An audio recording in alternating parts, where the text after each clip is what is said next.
Hello, welcome back to the most dangerous podcast. How are you this week, James? Yeah, I'm all right. Not too bad. We've had our discussions off air about Yes. the weekly events, but a little bit up, a little bit down, the usual. Aye, so yeah, we've made a few little changes. Hopefully, we'll have a better week this week with the internet connection. So, apologies again that I looked like I was a lost soul through most of that last week. While James did his best to carry on. Yeah, I was pretty much just reading to myself, which was great. So, never mind. We'll onwards and upwards. Aye. What I will say though is we had a lovely message from two people that actually went to the Sawney Bean Cave and listened to our podcast outside the cave. I did see that. Yeah, that's incredible, isn't it? Made Thank you up so by that. much. Yeah, I know. Me too. Thank you so much for listening. Hopefully, Absolutely. you're still listening. We didn't put you off too much by the the shortness and awfulness of the episode, but thanks for the message, guys. That's true, actually. If they got to Sawney Bean Cave, thought, well, let's look up a podcast for the Sawney Bean, they probably picked the podcast with the most problems in it. So, yeah, stick with us. Yeah, please bear with us. But great effort on your part, though, James. It was good episode. Thank you. Well, I do try my best, apparently. Right, what have you got for us? Come on. I've got an alien story, a UFO mystery type story. So cool. We're trying to vary them. So yeah, I thought I'm going to try and get a good alien encounter story, and it's one I quite like. It's actually got some proper details, some stuff where you go, yeah, shit, that sounds a bit more real. So hopefully you won't pull it apart like you did my haunting of Pinton Ampener. I'll try not to. I know, cried that night. Cry every night. Most nights, yeah, most nights. So,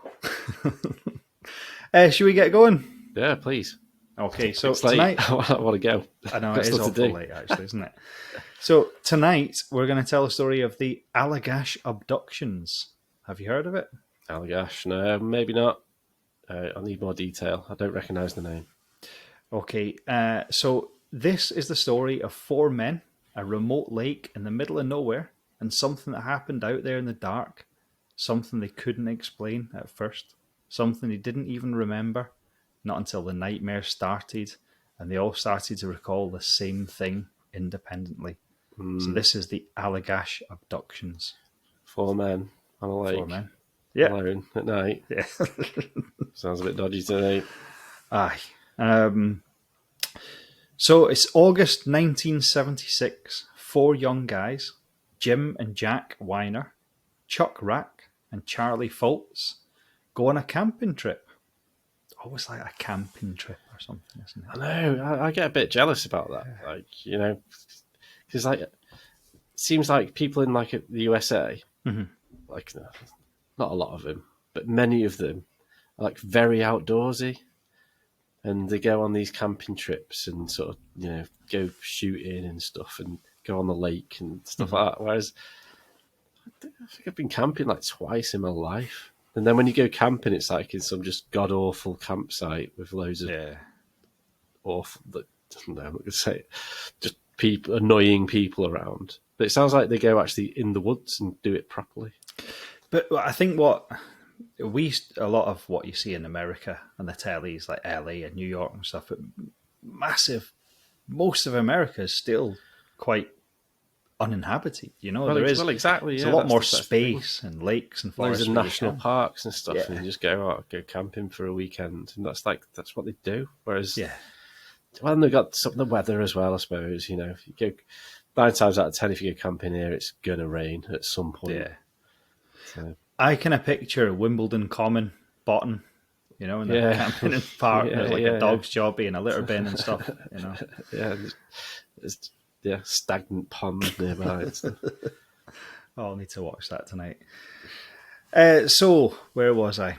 So they're all college students from Massachusetts studying art. Not hippies, not UFO chasers, just ordinary blokes that wanted a break from the city. So they're not oddballs. Not saying that hippies are, but So they pack up the gear and they head out to northern Maine. That's Stephen King country, isn't it? It is, yeah. Yeah, up in the northeast, isn't it? It's up above New York. Yeah, that's right. Yeah. Deep into the woods to a place called the Allagash Wilderness Waterway. It's beautiful, isolated, quiet, miles of just nothing but trees and black water. We've discussed this in the past. Black water is my biggest fear in my life. It scares the shit. Silent, quiet, black water. Yeah, you can't see anything beneath the surface. That is, can't stand it. It's not your sort of trip, then. This not my sort of trip, no. And here we go. They paddle out in canoes, so they're like inches from that water surface. Yeah. Set up camp and start to unwind, fishing, sketching, and enjoying the silence. I wonder how they're sketching in the dark. Sketching, drawing wee pictures. Drawing. Yeah. Sounds a bit weird to me. I know. A few days in, they decide to go night fishing out on Eagle Lake. It's pitch black, no moon, and so remote that there's no light pollution at all. Just the sound of paddles slicing the water and insects buzzing in the stillness. To be safe, they build a huge campfire before heading out, a beacon so they can find their way back in the dark. It's a big roaring fire and should last for hours. Okay. So, out in the lake, that's where we need to go. Yeah, back. that's where we live. Yeah. I assume you would have some kind of torches and stuff, not just out in the pitch black, are they? Yeah, of course. You put the worm on the hook and stuff. Yeah. So they paddle out to the lake, and that's when they see something.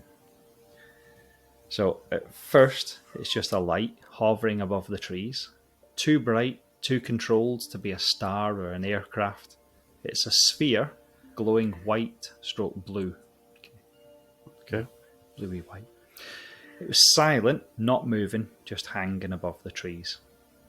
So they watch it, kind of joke. It's the moon, yeah. That was it, yeah. Thanks. Case closed. Yeah. So they watch it, joking nervously, you know, the usual, what's that? Oh, it's a UFO. Trying to... That's not joking. In the middle of a lake. That's a UFO. Why did you say that? Why did you bring that up?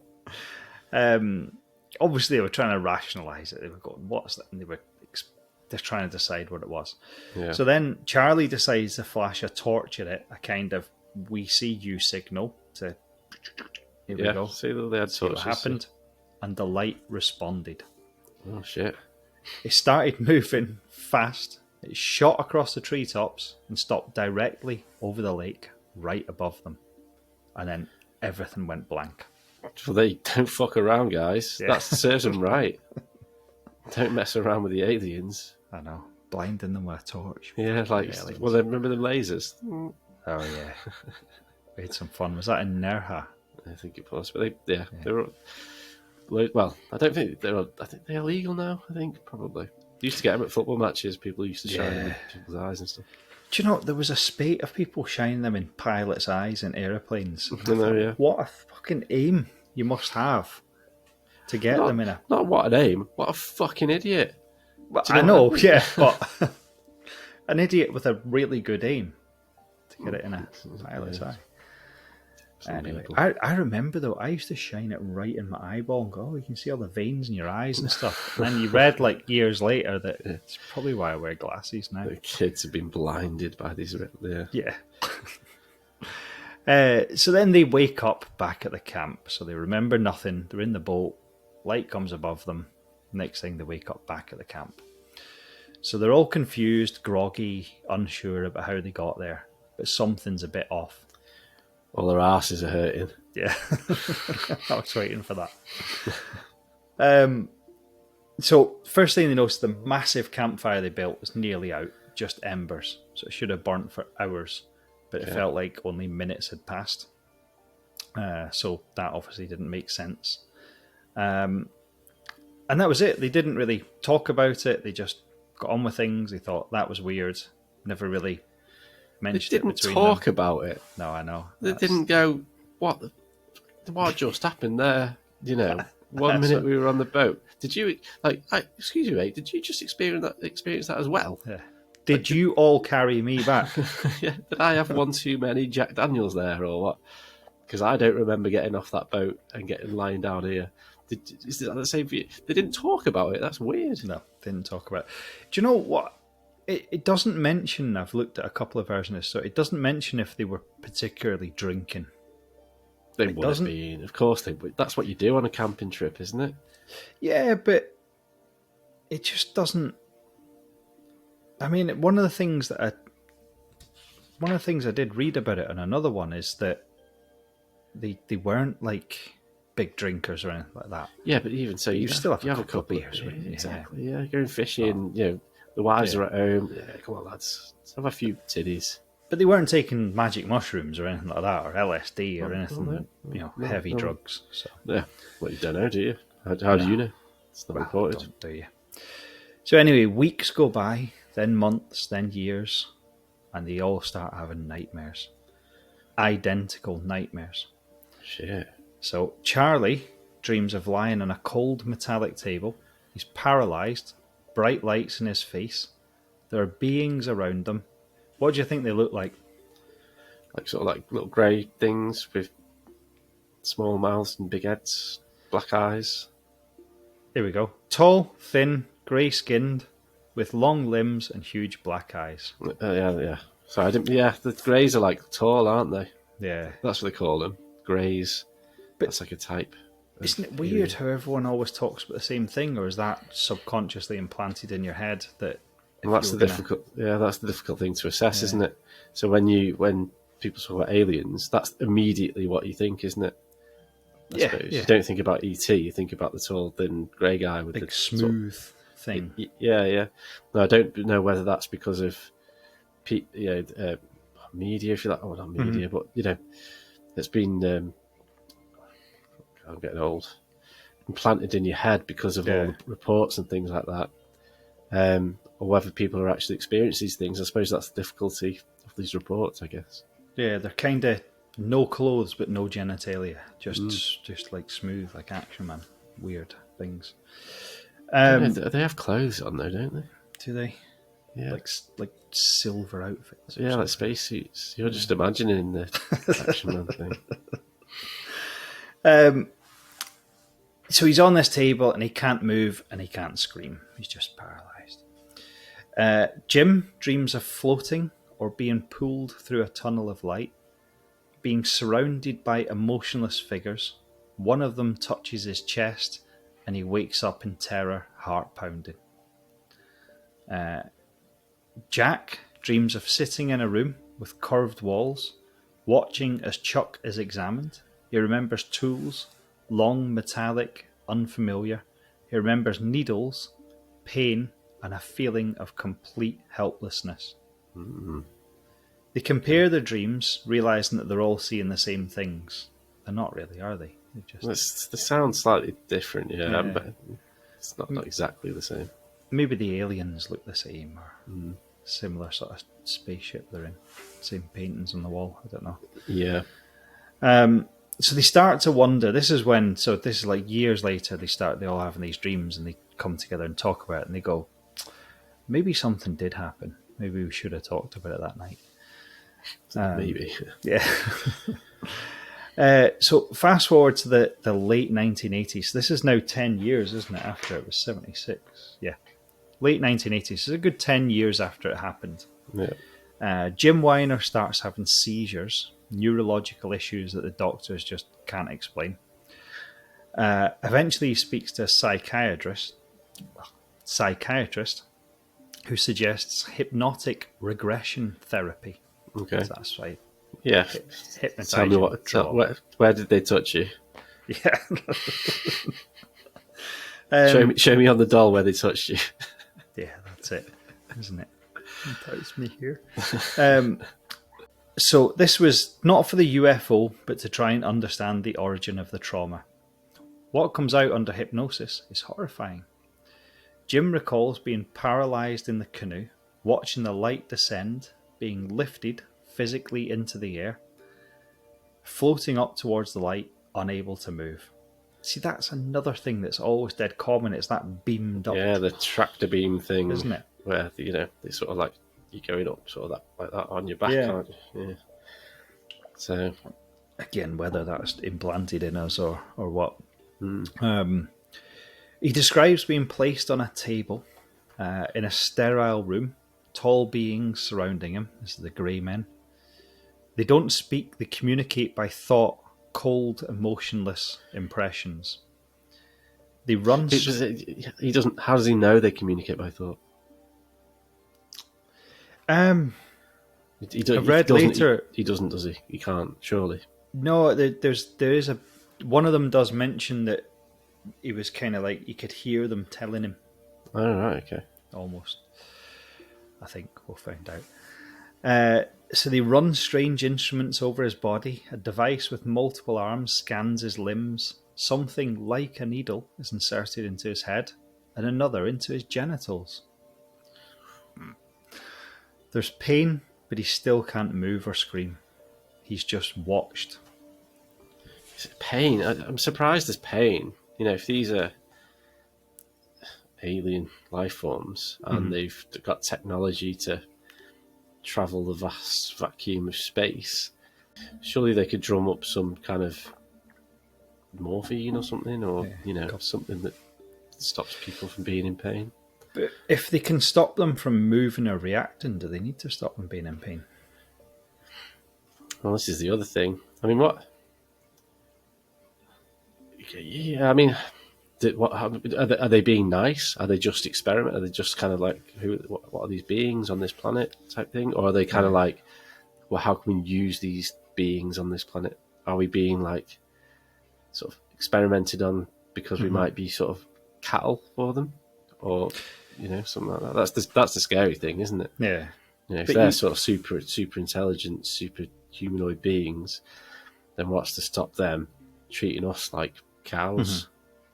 But that's it. They're giving us the same respect we give to lab rats and stuff, don't we? Exactly. Yeah. We don't make sure lab rats can feel pain or not, do we? Just do sew it. ears to them and stuff, and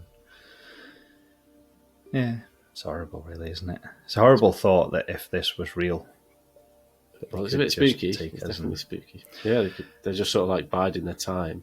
Yeah, and and you say it was like a needle was inserted into his genitals. I would guess it would have been his balls, because they probably want like I'll say the semen. I was going to say spunk, but and they can use that then to like kind of recreate, or I mean, because that's like kind of the building blocks of humans, I suppose, isn't it? So they can sort of have a look at that. That's what I think. I wonder if there's a planet somewhere with like pens full of humans that they've made from this guy. That's it, yeah. Maybe there is, yeah. Cheers. So the others undergo hypnosis too. Chuck remembers trying to escape but being frozen in place. He recalls walking through a curved corridor. Bright, blinding white, the walls seem to hum. Jack describes being forced to stare into a large eye. Here we go. He's told telepathically not to remember. The phrase repeats in his head, "You will not remember this." Wow. Okay. That's pretty cool, isn't it? A large eye. It's just like, what's okay? What's so it's one of their big black eyes just staring at him, or if it's like a massive one on the wall, or look into the eyes, not around the eyes, into the eyes. Maybe, so.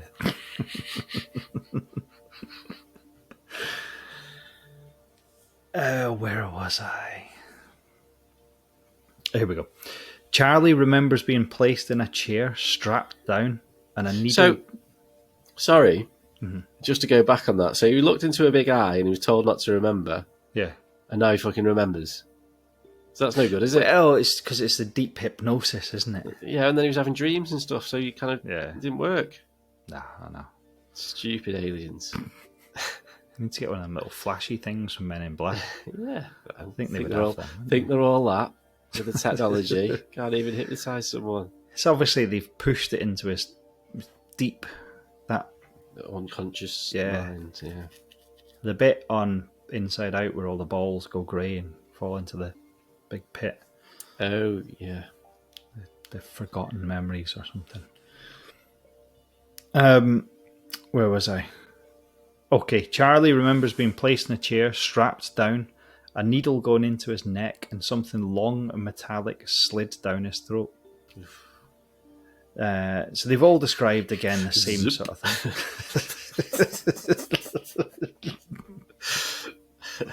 Oh, I was waiting for something like that. They're all describing the same thing, and this is something I found quite interesting about it. Is it's like a lot of alien encounters, like you said right at the start, things up the bum, right? Yeah. Now, nothing here is mentioning anything up the bum because there's nothing interesting up the bum. Well, But- maybe they've learned their lesson. Maybe, yeah. Maybe this does nothing for Everyone us. stinks of shit. This does nothing for us. It does nothing for them. Let's try a different tactic. But if you listen to where they've gone, into the neck where there's the best blood flow, down the throat into the stomach to maybe learn about what we eat in our digestive system, and into The balls. into the head, brain cells. You know, they're looking in the right places now, aren't they? They are now, yeah. They've got a better map. Gone, this ass thing just isn't working. Going back to the mighty leader. We've tried the ass multiple times, but no. It doesn't seem to be anything up there. Oh well. So it's not just vaguely the same sequence. It's not just vague. It's the same sequence, the same layout. They describe the rooms in the same way, and they're all under their own hypnosis in different places. You know. Yeah. So what happened? Skeptics say it was a shared hallucination, mass psychosis. But if you think about it, it was 4 men with no history of delusion, all recalling the same trauma in precise detail under separate sessions years after the event. Yeah. It's the fire thing for me. Yeah. I think that's really interesting. That they had this raging fire and they set it up deliberately so they could see where they were going. And to come back and it's smouldering. You know, fire does take a long time to...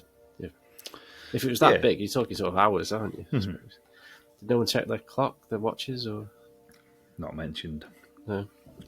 I mean, I suppose under these sort of circumstances, it's always in hindsight, you go, wow, we're back here. We're all knackered. Let's go to sleep. I know, yeah, but you still go, well, what time is it now? Bloody hell. Yeah, this was weird. So there's one more thing. They all remembered under hypnosis that while they were inside the craft, they could see one another. They were all lying on adjacent tables, being examined, and that's not how dreams work. Yeah. You know, they've all got this vivid memory of seeing each other there. So you don't dream someone else's experience.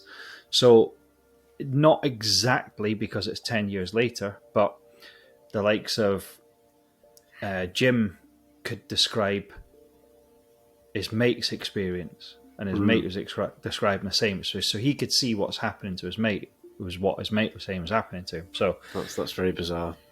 Yeah, so it is a bit more kind of real. So the Allagash abductions, they were investigated by the Mutual UFO Network, the lead investigator at the time, who said it was one of the most compelling cases that they'd ever seen. No, that's fair enough. Yeah, it's a good one. I like this. Yeah. I'm struggling myself, to be fair. I mean, it's got all the hallmarks, isn't it? So another thing that makes the story almost more believable is not just because of the details in it, but none of the men ever tried to capitalize on it, sell their story, sell books, sell merch. They just kept it quiet. And when they found out the details through the hypnosis and everything, still none of them went on TV, we can make money out of this story. They all just kept quiet about it and just tried to get on with their lives.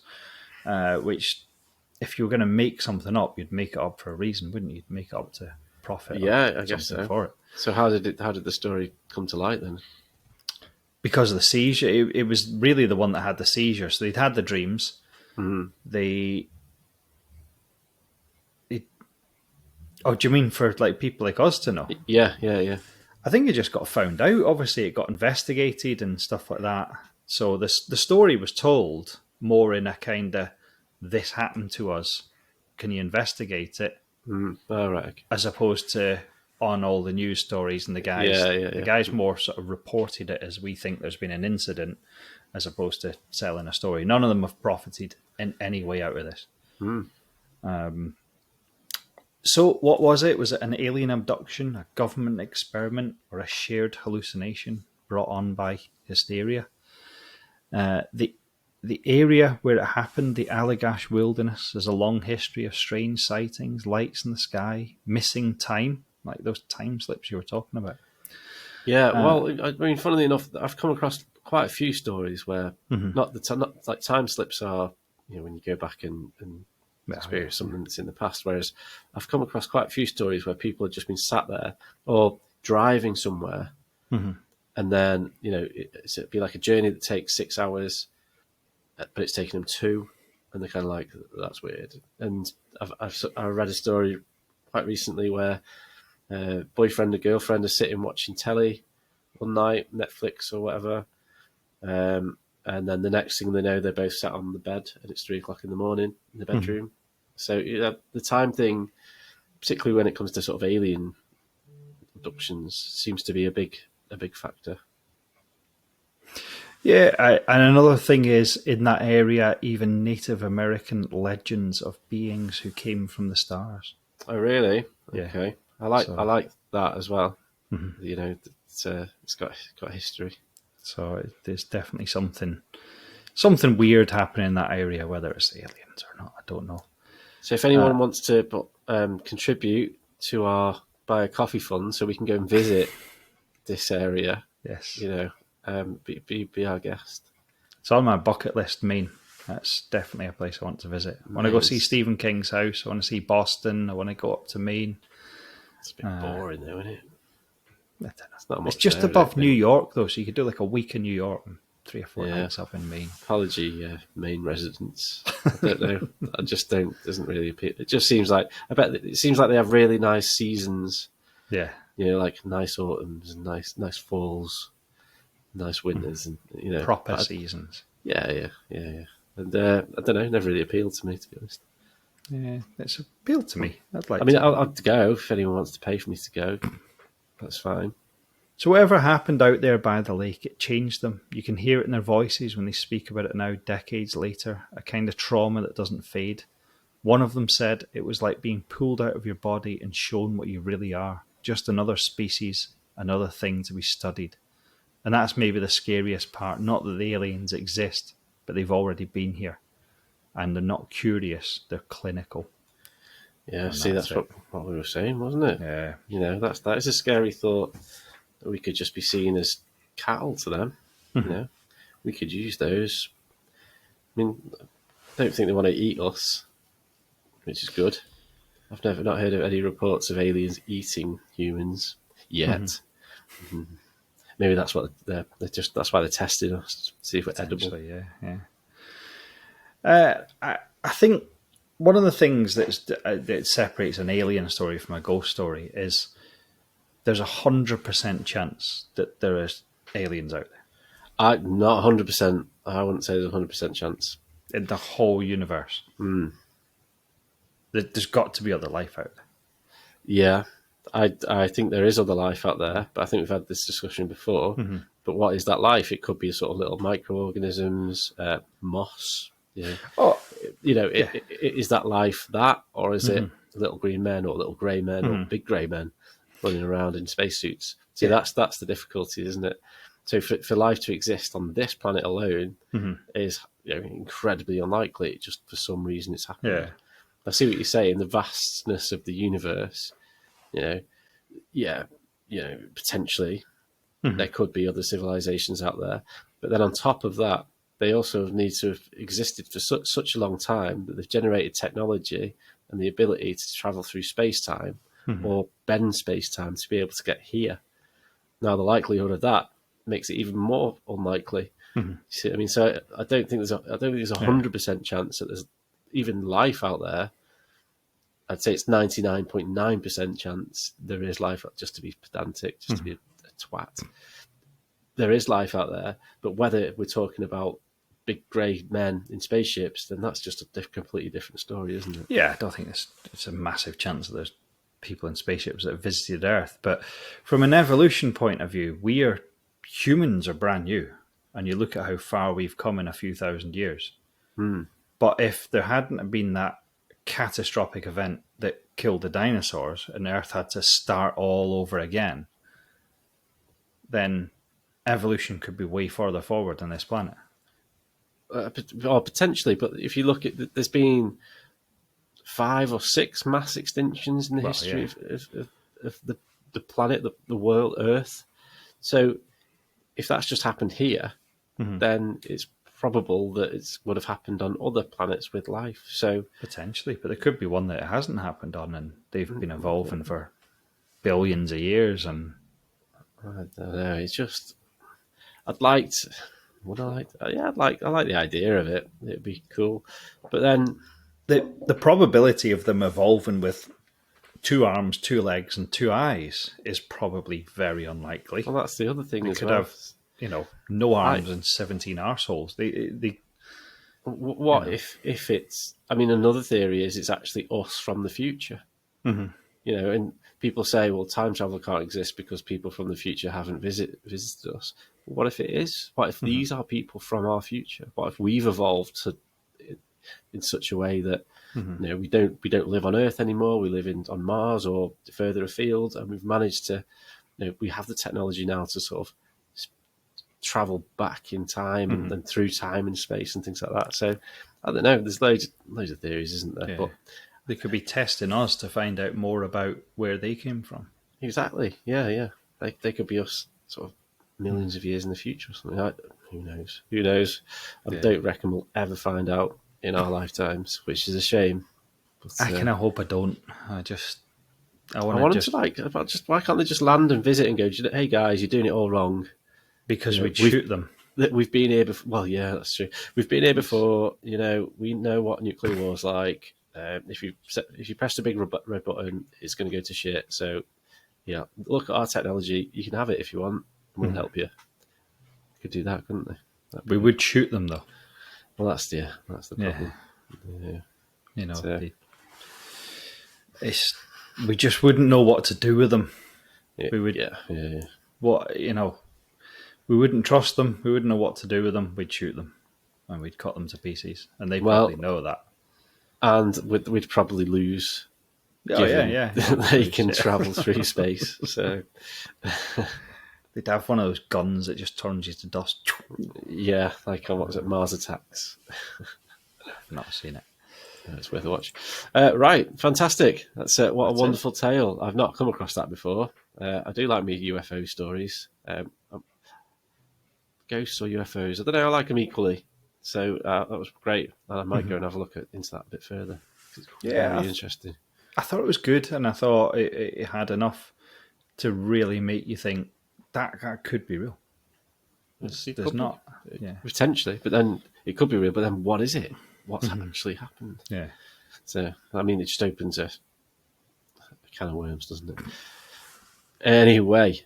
So, like the 2 people that went to Sonny Bean's cave last week, if you're in Maine, send us a wee message. If you go send us a return ticket so we can come and visit, because I've always wanted to go. I don't know if I mentioned it on the pod.